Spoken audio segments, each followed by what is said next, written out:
Escala en París, Braulio Moro.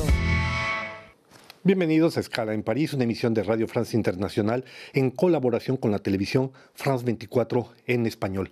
La epidemia de la COVID, que cual fantasma recorre el mundo, ha dejado tras de sí una estela de millones de personas contaminadas, cientos de miles de muertos y sobre todo una serie de víctimas dadas las contaminaciones que esto ha provocado, entre otras niños y adolescentes que se encuentran entre los primeros afectados por esta pandemia.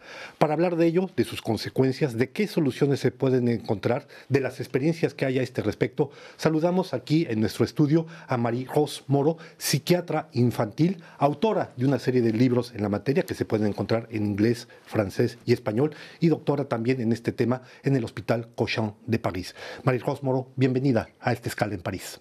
Muchas gracias. Encantada. Gracias por acompañarnos. Marie-Rose Moro, la pandemia de la COVID que asola al mundo, decíamos, desde hace ya más de un año, ha provocado una crisis de múltiples facetas, económica, social, sanitaria, pero dentro de todo esto ha afectado particularmente a ese sector de la humanidad, niños y jóvenes, que de repente se han encontrado frente a un vacío. Sí, hemos tardado, me parece a mí, a reconocer los efectos de la pandemia sobre los niños y los adolescentes. ¿Se acuerdan que al principio se dijo que los niños contaminaban, que cosas así que no eran verdad, ¿no? Pero tardemos en darnos cuenta de los efectos y más que nada los efectos psicológicos de la pandemia. Vamos a verlos, y también de los medios que hemos utilizado para luchar contra la pandemia. Pero ahora ya sabemos que estos efectos son muy importantes. Entonces, se pueden reconocer en función de las edades, ¿no? Primero, los bebés. Hay que saber que los pequeñitos de 0 a 3 años sufren bastante de la pandemia. ¿Por qué? Primero porque las condiciones de sus padres, el parto, el embarazo, el parto y después los primeros días, 1000 días, como se dice, que son los muy importantes de estos bebés, pues los padres están en condiciones malas, ¿no? En dificultades. Las madres están muy solas, sin poder tener bastante ayuda, ¿no? Y entonces estos bebés han tenido muchos trastornos depresivos, trastornos de ansiedad, y las madres han padecido de mucha depresión del posparto. Esto en el mundo entero, ¿eh? Pero como se parecía que había cosas más importantes, entonces no las hemos visto. Se subestimó mucho. Eso para los bebés. Después vienen los niños de la edad escolar. Estos niños, usted se acuerda que en muchos sitios en el mundo las escuelas cerraron. Vamos a volver sobre ese tema, disculpe usted. Pero lo que quiero decir es que la vida de esos niños cambió en la casa y cambió afuera de la casa. Y estos niños, más que nada, los que han tenido son trastornos de ansiedad, es decir, manera de expresar con el cuerpo su angustia, su dificultad, y también los efectos de los duelos, porque han perdido abuelos, claro, y el miedo del exterior, ¿no? Le interrumpo en este propósito. Usted siguió recibiendo niños durante la ola de la pandemia, la parte más aguda de esta pandemia, aquí en Francia notablemente. Justamente, denme 2 ejemplos de lo que usted pudo ver de estos jóvenes que la consultaron, o niños que usted consultó. ¿Qué es lo que resaltaban ellos? Sí, le voy a dar un ejemplo de niño y un ejemplo de adolescente. Nosotros seguimos haciendo consultas durante todo el tiempo. Al inicio de la pandemia lo hicimos por teléfono y por teleconferencias, ¿no? Pero muy pronto hicimos que los niños y los adolescentes vinieran a la Maison Solane, la casa de los adolescentes. Al Hospital Cochin, en París. Primero, por ejemplo, me acuerdo de una niña que consultó el mes de marzo.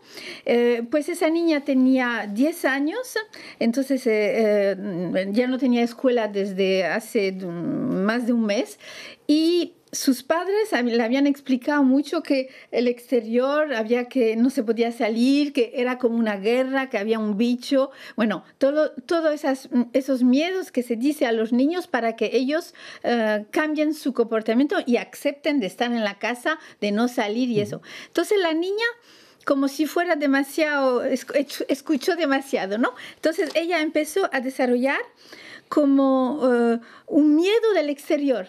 Entonces, esa niña empezó a decir que nadie podía salir. Sí, claro, el padre tenía que salir en algunos momentos, la madre tenía que... No, se ponía a llorar, a dar gritos. Una especie de traumatismo. Sí, si tú sales, te vas a morir, ¿no? Me lo has dicho. Entonces, tú no puedes salir. Empezó a ser tiránica, ¿no?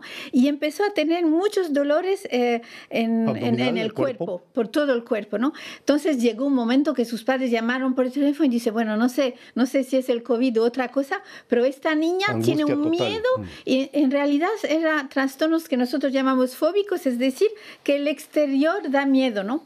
Ese es el primer ejemplo. El otro son los adolescentes, que los adolescentes han tenido seguramente en las diferentes edades, los que han padecido más y que padecen más son los adolescentes.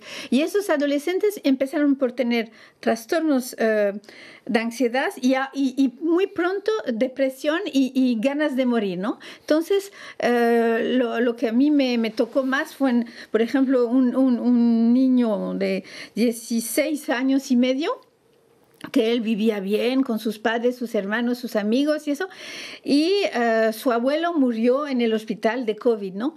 Y él, bueno, estaba en la casa, muy poco, salir muy poco, no ver a sus amigos, no podía ir al deporte, ya no podía hacer nada al exterior, ¿no?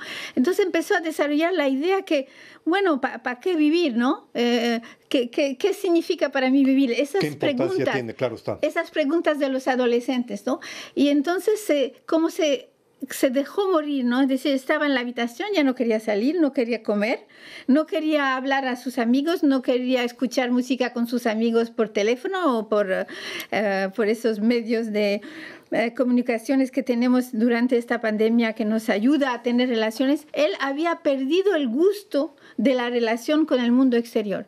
Y esto hay que decir que hoy tenemos en Francia, pero en toda Europa, y las cifras son casi igual de las que tenemos en el mundo, casi todas las mismas, tenemos entre 20 y 40% de aumentación en función de las edades de demandas de consultas, ¿no? De acuerdo. Es muchísimo. María-José Moro, estamos, claro, hablando de un país que tiene los medios para atender a una buena parte de la población. Hay una parte que se queda fuera, sí, efectivamente, pero bueno, al menos existe esta posibilidad.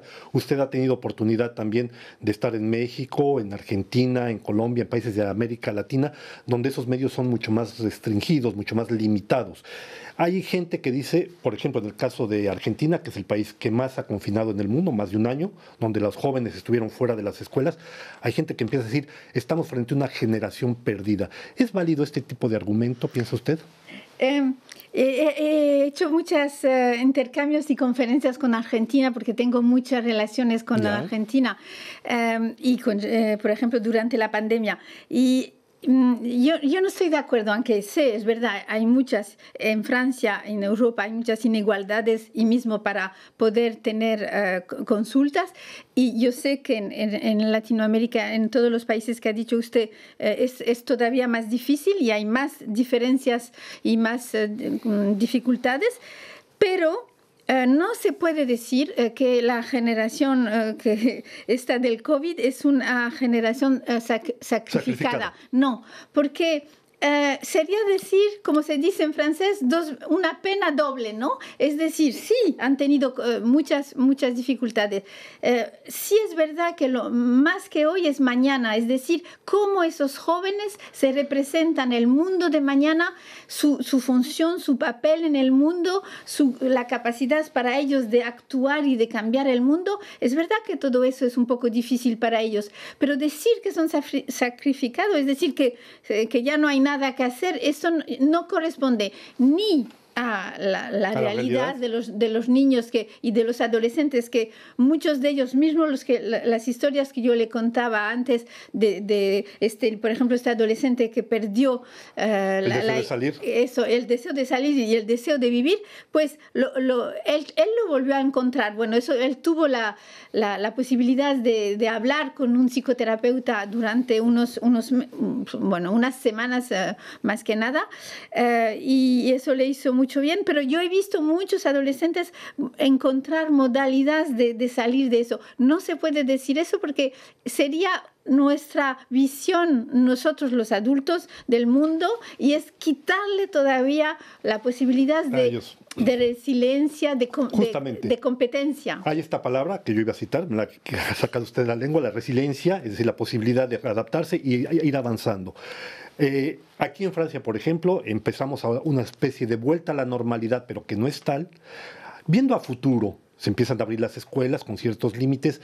El trabajo colectivo, el hecho de volver a la colectividad, a volver a ver a la gente, esto puede servir una especie de trampolín eventualmente para que estos jóvenes que han pasado por un periodo muy complicado, es una generación muy formada, pero al mismo tiempo se le dice no debes de salir, lo que usted nos comentaba en un primer momento. Esto podría permitir que superen este traumatismo colectivo. Claro, esto es muy importante, el hecho de salir y de volver a encontrar sus posibilidades de relaciones, de comunicaciones, de interacciones. Eso es lo fundamental para los niños y los adolescentes. Pero tenemos que tener cuidado de no hacer el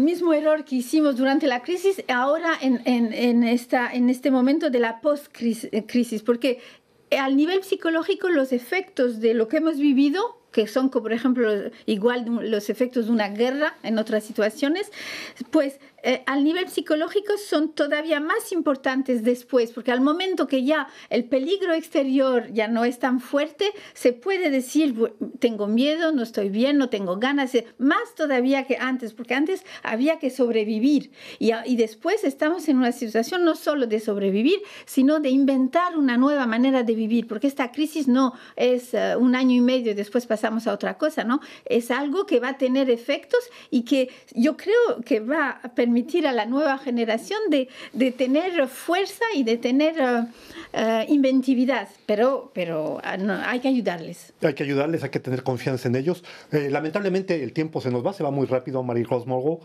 Yo quiero agradecerle su presencia aquí. Yo recuerdo que usted es psiquiatra de niños y adolescentes que trabaja en el Hospital Cochin, que tiene una amplia bibliografía que les recomiendo la consulten a propósito de este mundo de los niños y adolescentes y de cómo han sido afectados por la COVID. Gracias por haber estado en esta escala en París. Gracias. A ustedes les damos una nueva cita en otra escala en París la próxima semana.